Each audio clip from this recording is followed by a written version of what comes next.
si magtutudlong Pablo aron matukod pagbalik ang Butay Elementary School sa Barangay Pichon, Caraga, Davao Oriental.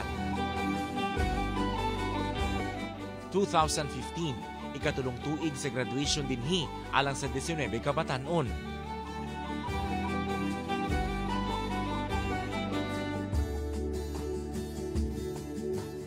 Alang kang Lurisa Lagungan, utang niya kang magtutudlong Pablo ang iyang kinaatman. Talino siya sa magtudlo. Manong siya magtudlo ng sa math.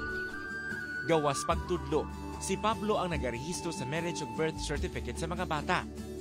Benepisyaryo sa iyang kaayo si Pastor Ricky Bete, kansang birth certificate sa anak, gilihok ni Pablo. Hulog ng langit, wala gyud nahitabo nga sama ani nga pagserbisyo sa among maestro. Busa, nominado si Pablo isip Most Outstanding Government Employee of the Philippines sa Civil Service Commission. Dili jud ako biyaan ning Butay samtang dili maplastar, sama sa mga building, sama sa mga magtutudlo. Hangtod karon hangyo ko sa among superintendent sa DepEd nga mataganong magtutudlo og building. Kung ang tanang butang, tanang lakang, pinasikat, pinaagi sa gugma, mabuhat gayon, malahos gayon.